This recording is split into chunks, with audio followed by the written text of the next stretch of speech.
1905년에 러일 전쟁이 있고 나서 우리나라는 일본의 식민지가 되었습니다. 그러한 식민지가 되는 증표와 같은 조약이 맺어지는데 그게 을사늑약이라고 하는 조약입니다.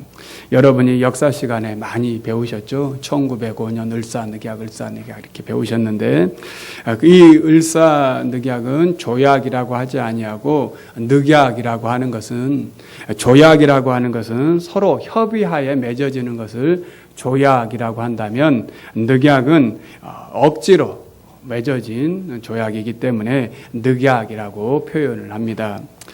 이때 1905년 11월 20일에 황성신문에 장지연이라는 분이 이 민족의 울분을 나라가 빼앗기는, 나라가 망하는 이 울분을 표현하여서 시일야 방성대곡이라고 하는 논설을 썼습니다. 그 내용, 당시의 내용의 글을 조금 소개하면 이렇습니다. 이 한자를 조금 우리식으로 좀 바꾸면 이렇습니다. 슬프도다 저 개 되지만도 못한 소위 우리 정부의 대신이란 자들은 자기의 일신의 영달과 이익이나 바라면서 위협에 겁먹어 머뭇대거나 벌벌 떨며 나라를 팔아먹는 도적되기를 감수했던 것이다. 아 원통한 지고 아 분한지고 우리 2천만 동포여 노예된 동포여 살았는가 죽었는가 단군과 기자 아래 4천년 국민 정신이 하룻밤 사이에 홀연 망하고 말 것인가 원통하고 원통하다 동포여 동포여 이렇게 외쳤습니다.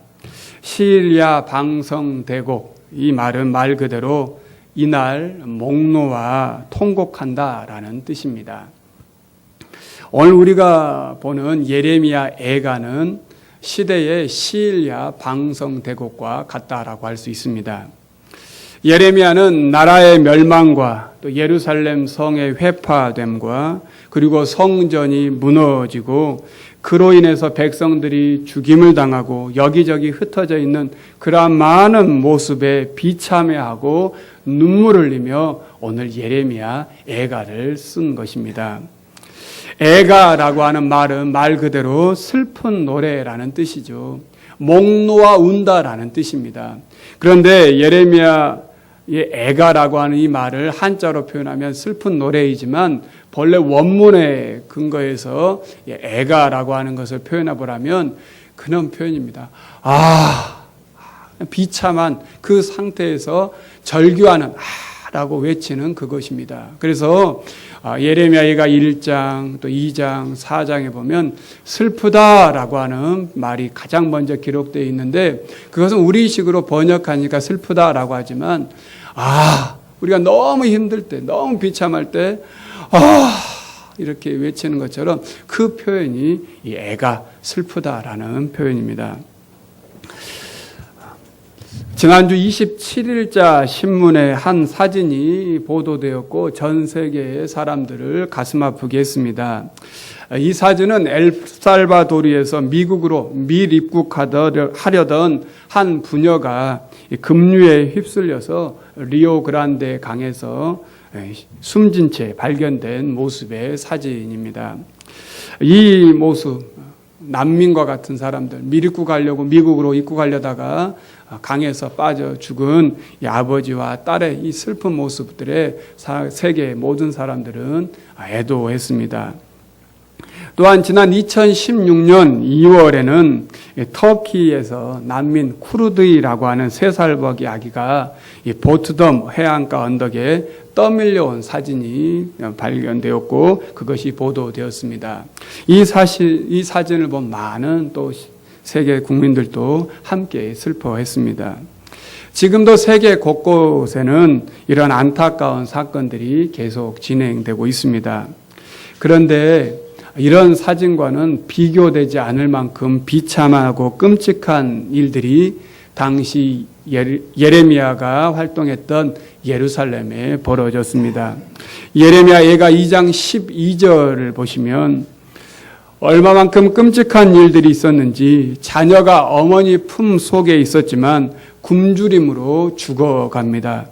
그러나 이들을 위로할 자가 아무도 없습니다. 또한 심지어 가장 비참한 모습은 예레미야 예가 2장 20절에서 이렇게 기록하고 있습니다. 여호와여 보시옵소서, 주께서 누구에게 이같이 행하셨는지요. 여인들이 어찌 자기 열매 곧 그들이 낳은 아이들을 먹어오며 제사장들과 선지자들이 어찌 주의 성소에서 죽임을 당하오리이까. 먹을 것이 없으니 자기 자식이 어머니 품속에서 죽어갈 뿐만 아니라 그 자식을 잡아먹는가 하는 거예요.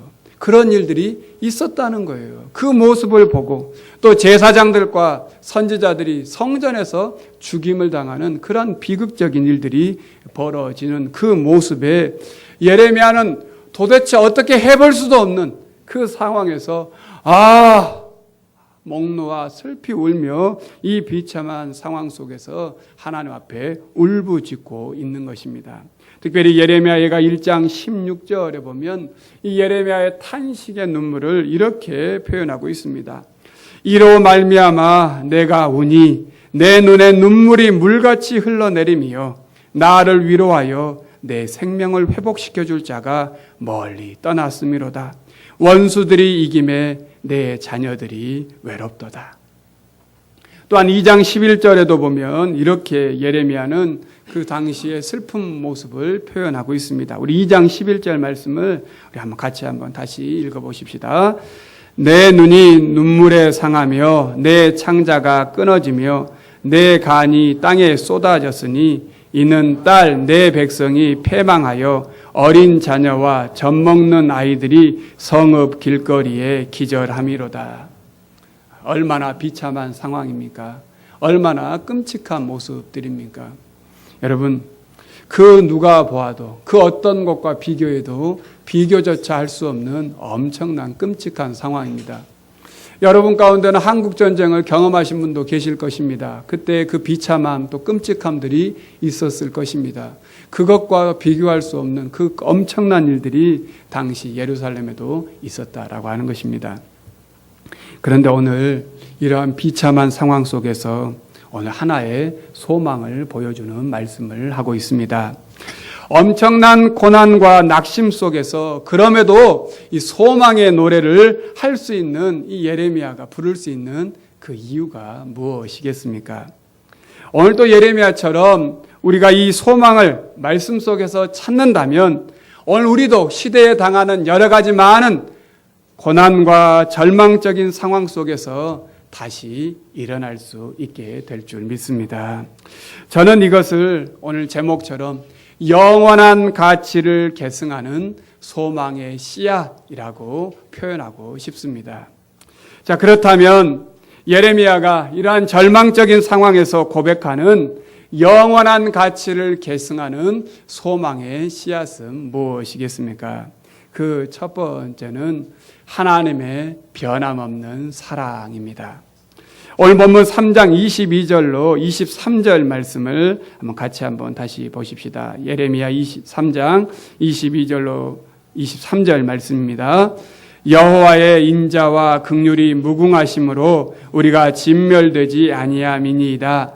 이것들이 아침마다 새로우니 주의 성실하심이 크시도소이다. 아멘. 그 앞절을 보시면 예레미야는 지금 극심한 슬픔 가운데 절망하고 있습니다. 특별히 18절에 보면 스스로 포기된 마음에 절망하고 있습니다. 얼마나 절망하였는지 스스로 이르기를 나의 힘과 여호와께 대한 내 소망이 끊어졌다 하였도다라고 말하고 있습니다. 이 부분을 메시지 성경에서는 이렇게 번역하고 있어요.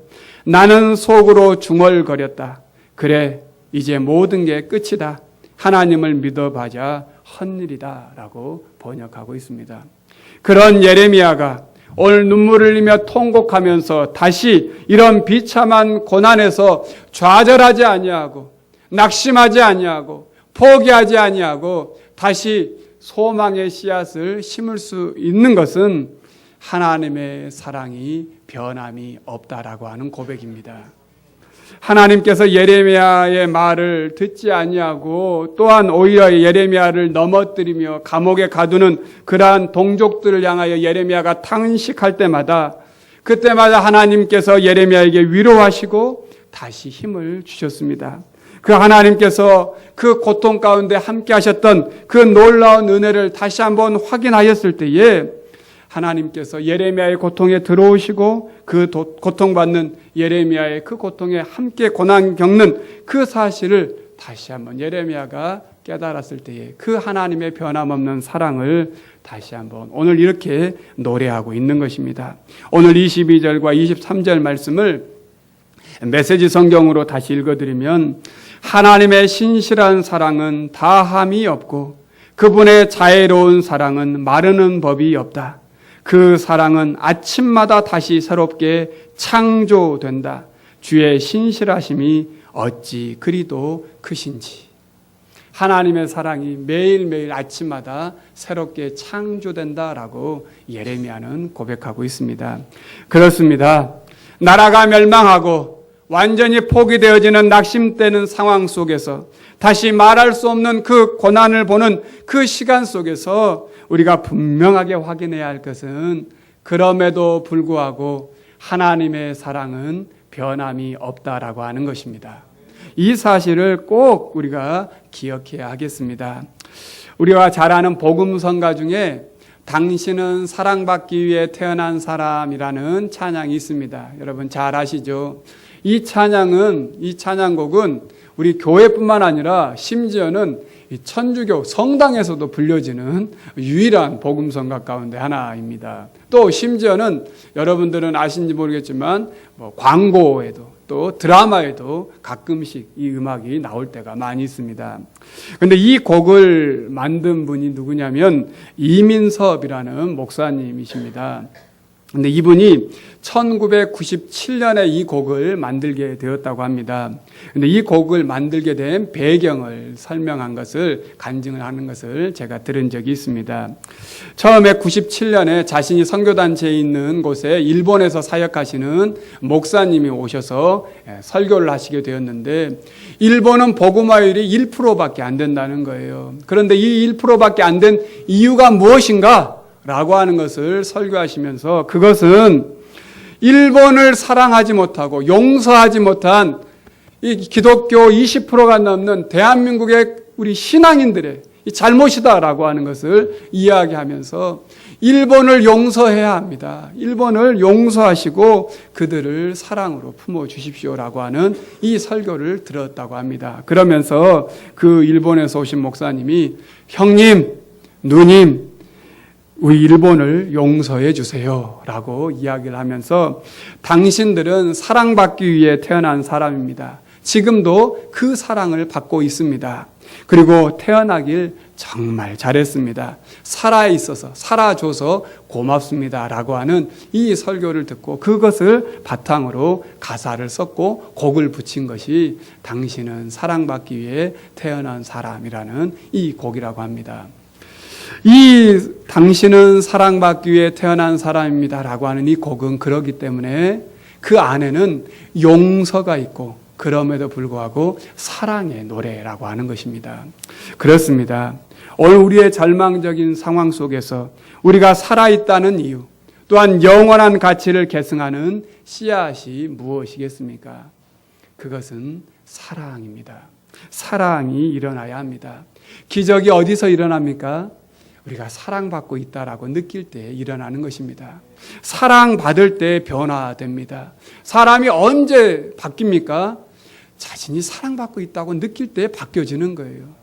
평상시에는 세수도 안 하고 또 평상시에는 머리도 안 감던 사람이 매일 머리를 감고 얼굴을 계속 보고 옷도 또 보고 또 본 건 왜 그럴까요? 사랑하는 사람이 생겼기 때문에 그래요. 여러분은 모르지만 그렇죠. 또 어때요? 사랑하는 사람이 생기면 발걸음이 달라져요. 사랑하면 달라지게 돼 있어요. 교회를 사랑하면 어떻게 되겠어요? 교회 오는 것이 기뻐요. 하나님을 사랑하면 어떻게 돼요? 예배하는 것이 기쁠 수밖에 없는 거예요. 하나님이 우리를 사랑한다는 것을 깨달을 때마다 우리는 어떻게 되는 거예요? 하나님께 예배하는 것, 또 나를 구원하여 주신 것이 감사할 수밖에 없게 되는 것입니다.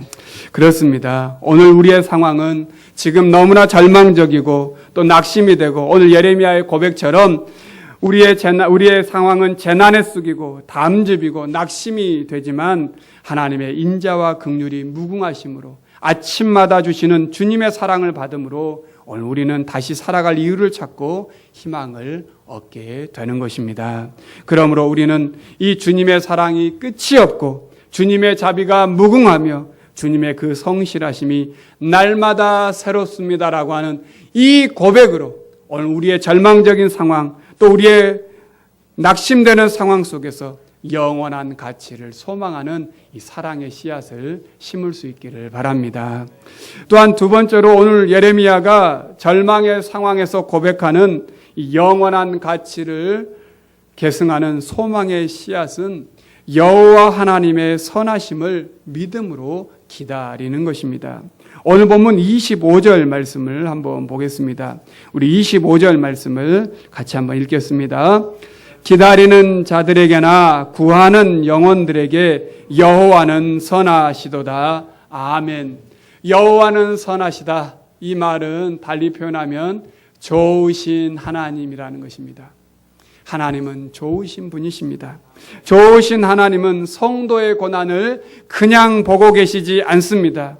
좋으신 하나님은 우리 성도들의 고난 속에서 우리 성도들의 고난에 동참하고 계십니다. 지난주에 우리가 순례 기도회에 빛의 자녀들 교회라고 하는 교회를 방문하게 되었습니다.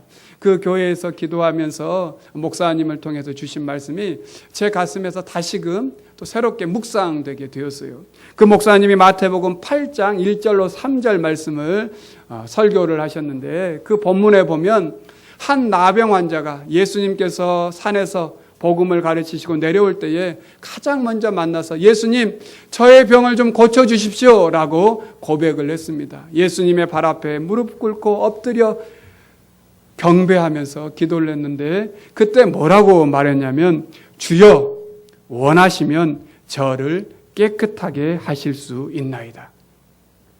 주여 원하시면 저를 깨끗하게 하실 수 있나이다. 그때 예수님께서 이 나병 환자의 손을 붙잡고 뭐라고 말씀하셨냐면, 내가 원하노니 깨끗함을 받으라.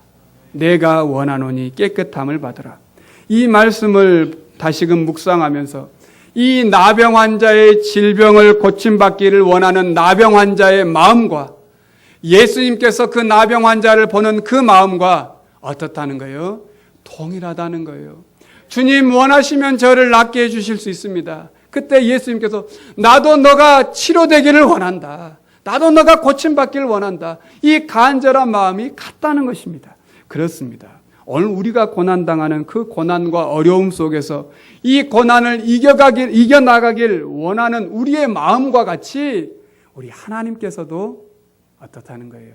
이 고난에서 우리가 어려움을 이길 수 있기를 간절히 원하고 계시다는 사실입니다. 성경에 나와 있는 많은 인물들이 그래서 이 고난을 뭐라고 말합니까? 유익하다라고 말합니다. 왜요? 이 고난을 통해서 그 고난 속에서 이 고난을 이겨나가길 원하시는 그 하나님을 경험했기 때문입니다. 성부 하나님은 십자가에서 부르짖는 성자 예수님의 고난에 함께 절규하셨습니다. 그리고 그 고난을 통하여서 오늘 이 시대에 자식을 가슴에 묻은 부모의 심정을 가슴 깊이 보듬어 주시며 그 고난 속에서 절망하지 말고 다시 일어나기를 하나님께서 보여주셨습니다. 또한 가장 높은 자리에서 가장 낮은 자리로 내려오신 그 성자 예수님은 그 고통을 아셨기에 지금 가장 높은 자리에서 가장 낮은 자리로 떨어져서 절규하고 있는 그들에게 다시 절망하지 말고 일어서기를 원하고 계십니다. 가장 가까운 제자들로부터 배신을 당하고 친구라 불렀던 3년을 함께한 사람들로부터 자신이 팔려지는 그 배신을 경험하신 그 예수님께서 오늘 관계적인 문제로 고민하고 갈등하며 고통받는 우리에게 영원한 가치를 계승하는 소망의 씨앗을 심어주고 계십니다. 그러므로 우리는 어떤 상황 속에서도 우리를 잘 아시는 하나님, 우리의 고난을 잘 아시는 그 하나님의 선하심을 인정하며 오늘을 견디며 살아가야 할 줄 믿습니다. 결코 그 기다림은 시간 낭비의 시간이 아닙니다. 오히려 그 기다리는 시간은 우리가 하나님께서 우리의 고난에서 이기길 원하시는 그 하나님의 사랑을 더 깊이 경험하는 기대의 시간이요 기쁨의 시간이 되는 것입니다. 그러므로 하나님의 선하심을 믿음으로 기다릴 수 있는 이 믿음을 우리에게 갖기를 원합니다. 마지막으로 오늘 절망의 상황에서 고백하는 영원한 가치를 계승하는 이 소망의 씨앗은 하나님의 본심을 아는 것입니다. 하나님의 마음은 우리를 영원토록 고통 속에 매여 놓게 하지 않는다는 사실입니다. 오늘 보면 31절에서 33절 말씀을 한번 보십시오. 우리 31절에서 33절 말씀을 한번 같이 한번 읽겠습니다.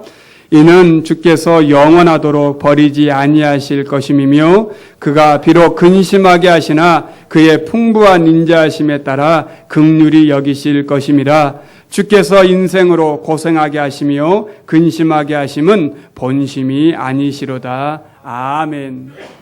그렇습니다. 31절 말씀을 메시지 성경에서는 이렇게 표현하고 있어요. 하나님은 한 번 가면 영영 돌아오지 않는 분이 아니시기 때문이다. 그렇습니다. 하나님께서는 그의 백성들의 잘못에 징계하시고 분노의 채찍을 드셔도 그것은 다시 돌아오기를 바라는 징계의 채찍이었다는 것을 우리가 꼭 기억해야 할 줄 믿습니다. 이 하나님의 마음을 우리가 분명하게 이해할 때 우리의 고난과 때로는 우리의 어려운 상황 속에서 더욱 주님을 의지할 수 있게 되는 것입니다. 저는 이번 주에 기독교 신문에서 참으로 반가운 분을 신문을 통해서 만나게 되었습니다. 우리 교단, 특별히 우리가 지금 속해 있는 대한예수교 장로회 예장 통합 측에서 장로회 신학대학에서 공부하는 분들 가운데는 이분을 모르면 간첩이라는 교수님이 계세요. 그분이 누구냐면 정장복 교수라는 분이에요. 이분은 제가 신대원 다닐 때에 예배 설교학이라고 하는 과목을 가르쳤던 교수님이십니다. 근데 이 교수님은 학교 다닐 때 호랑이라고 하는 별명이 붙은 분이에요. 얼마나 수업 시간이 무서웠냐면 또 전공 필수예요. 그래서 자신이 암송 구절을 이렇게 외우게 하는데 암송을 시켜요. 자, 예를 들어서 누구군, 자, 요한복음 몇 장 몇 절 이렇게 말하면 못 외우면 자네는 애플세, 내년에 또 한 번 듣세 이렇게 이야기를 해요. 얼마나 무서운지 몰라요. 그러니까 덜덜덜 떠는 거예요. 아무리 잘 외워도 교수님 앞에서 외운다는 게 쉬운 일이 아니잖아요. 그리고 또 예배 설교학 실습 시간에는 자신이 가르친 대로 설교하지 않으면 자신의 지갑에서 자네 내려오게, 그래서 자신의 지갑에서 딱 2만 원을 주면서 자네는 목회 그만두고 배추 장사나 하게, 이렇게 이야기하는 분이었어요. 얼마나 그러니까 무서운 분이에요. 정말 이분 앞에서는 괜히 쪼는 거예요. 괜히 떨리는 거예요. 그래서 이 교수님은 항상 가르칠 때마다 성어 눈반 일념, 하나님의 말씀을 그대로 전달하는 게 목사지 자신의 이야기를 하는 것이 아니다라고 하는 것을 계속해서 강조했던 그런 분이셨습니다. 그런데 당시 학생들이 그렇게 해서 교수님에게 F학점을 받았다고 해서 교수님을 원망하는 학생이 한 명도 없었습니다. 그렇게 2만 원을 받고 배추 장사를 하라고 하는, 그렇게 자기 자존심을 꺾는 그런 소리를 들어도 한 번도 교수님에게 탄원서를 내거나 그런 사람이 없었습니다. 왜냐하면 교수님이 그 학생들을 사랑하는 것을 알고 있었기 때문입니다. 여기서 제대로 배워서 목회 현장에 가서 제대로 하라고 하는 이 교수님의 마음을 다 알았기 때문입니다.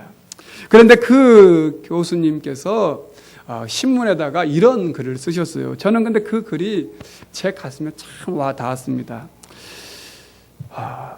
이렇게 쓴 거예요. 100명 미만의 교회들에서 힘들게 목회하는 목회자들에게 위로의 말을 전하고 싶어 눈물 겪고 애타는 심정이야. 초심을 잃지 마시오. 초심을 잃지 않으면 하나님께서 살아있는 한 반드시 보상해 주실 거요. 용기를 잃지 말고 최선을 다하시오. 항상 희망을 갖고 초심을 지켜 나가시오. 이렇게 썼어요. 근데 제가 이걸 딱 보는 순간 여러분은 잘 모르시겠지만 하나님이 저에게 하시는 말씀 같았어요. 마치 과거 20여 년 전에 공부했던 그것과 오버랩되면서 이 교수님의 음성이 그냥 들리는 거예요. 얼마나 위로가 되는지요. 얼마나 힘이 되는지 몰랐습니다. 이 하나님의 마음, 이 하나님 아버지의 마음이 들껴지는 것 같았습니다. 그러면서 이 교수님이 또 하나를 쓴 게 있는데 뭐냐면요. 과거에는 에덴 동산은 선악과 하나만 조심하면 됐다는 거예요. 그런데 지금은 선악과가 주렁주렁 맺혀져 있다는 거예요. 그런데 더 고통은 과거에는 하나만 안 먹으면 되는데 지금은 먹을 수 있는 것들이 너무 많은 것을 안 먹는 고통이 더 심하다는 거예요.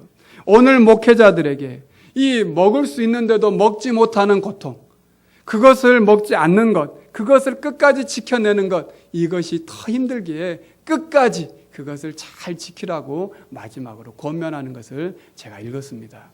오늘 우리 시대 여러분들은 어떻습니까? 우리는 어떻습니까? 오늘 우리에게도 너무 많은 이 선악과들이 너무 많아요. 먹을 수 있는 것들이 너무 많아요. 할 것들도 너무 많아요. 그런데 믿음의 신앙인들로서 할 수 있지만 안 해야 하는 것들이 너무 많다는 것입니다. 그렇습니다. 하나님은 엄하시나 또한 자애로우신 분이십니다. 그분의 신실한 사랑은 영원 무궁하며 동나는 법이 없습니다. 그분은 우리에게 고난을 주시고 난관에 봉착하는 것을 결코 즐거워하지 않으신 분이십니다. 사랑하는 우리 성도 여러분, 지금 많은 사람들이 어렵다라고 말합니다. 하지만 돌아보면 우리나라가 이 땅에서 존재하고 있는 한 이 시대에 어쩌면 우리 민족이 이 땅에서 살고 있는 동안 과거와 비교해서 우리나라는 지금 최고로 부유하고 최고로 번성한 시대를 살고 있다고 해도 과언이 아닙니다. 이러한 경제적인 부유함과 자유함이 우리나라를 이끌었던, 과거에 이끌었던 정치인들 때문에 그럴까요? 그 정치인들이 훌륭해서 그럴까요? 경제인들이 국민들을 사랑하는 그 마음이 뜨거워서 그랬을까요? 우리나라의 교육이 세계적인 수준이었기 때문에 그럴까요? 결코 그렇지 않을 것입니다. 오직 하나님의 은혜라고밖에 표현할 수 없습니다.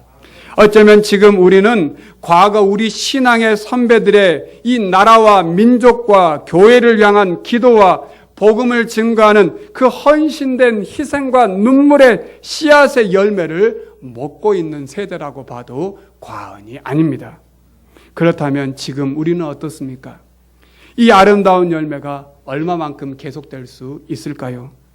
우리의 기도가 사라진 곳에, 우리의 예배가 형식화된 곳에, 우리가 자기의 의가 드러나는 그 곳에서 복음은 사라지고 종교 행위만 남게 되었습니다. 여기에는 열매는 없습니다. 다시 영원한 가치를 계승하는 이 소망의 씨앗을 심어야 하겠습니다. 오늘 예레미야는 우리에게 이렇게 말합니다. 오늘 40절 말씀을 한번 보십시오. 40절 말씀입니다. 우리 같이 한 목소리로 읽겠습니다. 우리가 스스로 우리의 행위들을 조사하고 여호와께로 돌아가자. 아멘. 그렇습니다. 이제 우리 마음에 하나님의 변함없는 이 사랑의 씨앗을 심길 원합니다. 좋으신 하나님을 고백하며 기다리는 이 인내의 씨앗을 심길 원합니다. 그리고 하나님의 이 본심을 알고 믿음으로 소망의 씨앗을 심을 수 있기를 원합니다. 그리고 이제 이 씨앗이 싹을 틔우고 자랄 수 있도록 생수의 근원 되신 주님 앞으로 다시 돌아갈 수 있기를 원합니다. 이 길이 우리가 사는 길입니다. 다시 말씀으로 돌아가 영원한 하나님 나라의 가치를 계승하는 이 소망의 씨앗을 믿음으로 심는 우리 모든 성도님들이 다 되실 수 있기를 바랍니다. 기도하겠습니다. 소망의 하나님, 절망하고 낙심하는 이 시대에 영원한 가치를 계승하는 소망의 씨앗을 심게 하여 주옵소서. 하나님의 사랑은 변함이 없고 하나님은 선하십니다. 하나님은 언제나 옳습니다. 주여, 우리의 게으름과 형식적인 위선을 버리게 하시고 오늘 또 우리를 위해 일하시는 주님의 마음을 깨닫고 더욱 주님께 가까이 가고자 원합니다. 머리가 아닌 가슴으로 주님이 나를 사랑한다는 이 사실을 날마다 확인하게 하시고 이제는 그 주님이 우리 하나님이심을 믿음으로 세상을 두려워하지 않고 당당하게 맞서 주님의 자녀로 서게 하여 주시옵소서. 그리하여 이 땅을 다시 살리셔서 하나님만이 온전히 섬기는 주님의 나라가 되게 하여 주시옵소서. 우리의 가장 소중한 보물이신 예수님의 이름으로 기도드립니다. 아멘.